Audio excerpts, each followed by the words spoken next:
السلام عليكم ورحمة الله شباب، شن حالكم؟ أموركم طيبة إن شاء الله. معاكم معاذ بلبان، واليوم بنتكلموا على الفرق بين الجامعات الكندية. تنقسم الجامعات الكندية إلى قسمين، في بيج سكول وسمول سكول. كلمة سكول زي ما تفهمنا بمعنى جامعة. صار في سنة 2012 شهر 10 في ديبيت بين زوز دكاترة، الدكتور أعمت عميد جامعة ويسترن أونتاريو، وهذه جامعة كبيرة. نقصد بكلمة كبيرة بمعنى فيها PhD وفيها ماسترز، وعدد الطلاب بتاعها هلبة، وحتى كبيرة من ناحية الحجم يعني. وصار بينه وبين الديبيت هذا بين دكتور روبرت عميد جامعة ماون إليسون. وهذه ماون إليسون تعتبر جامعة صغيرة من ناحية عدد الطلاب ومن ناحية حتى المباني متاعها، يعني جامعة صغيرة. تو الدكاترة الزوز بيقنعوك انت باش تجي تقرا عندهم الجامعة. اول واحد تكلم الدكتور أعمت، قال لو الطالب يجي يقرا عندي جامعة في الجامعات الكبيرة احنا نخلوه مهيئ ومستعد انه يدير ماستر، وانه ما يتعبش هلبة في الماستر. شن قال نديروا لها؟ قال ام تجينا الطالب نعطوه يعني ريسيرش مكثف، عرفت؟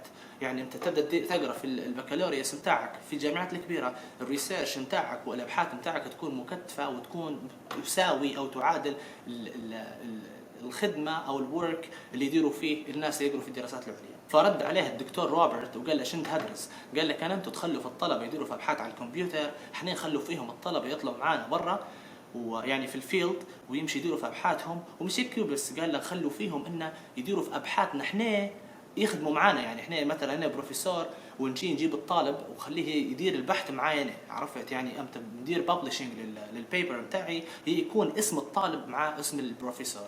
يعني هذه تكون ميزه ممتازه جدا جدا للطلبه اللي يدوروا في ريسيرش. بعدين سكت شويه الدكتور أحمد وقال له احنا عندنا برنامج انتم ما عندكم. قال له احنا عندنا برنامج الكواب.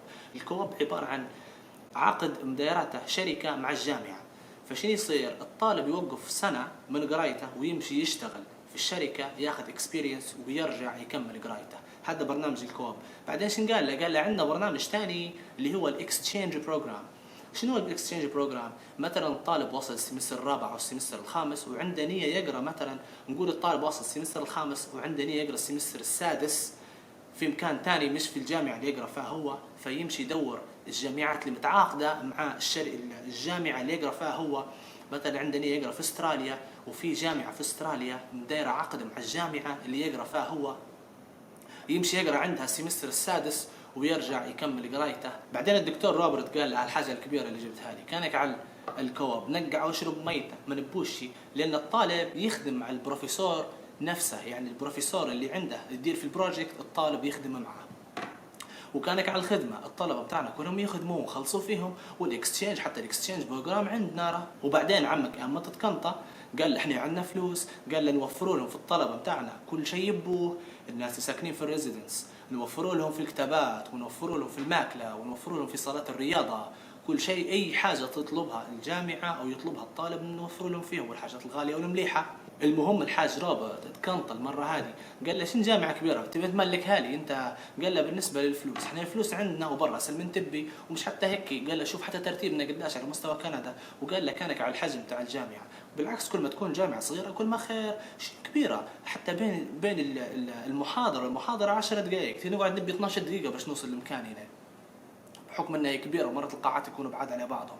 لكن لما تكون صغيره عندك يعني تقدر تمشي من المحاضرة للمحاضرة في دقيقتين ما ياخذش منك وقت. لكن تقعد انت في جامعة كبيرة تقعد تجري من محاضرة لمحاضرة تخش المحاضرة داهش.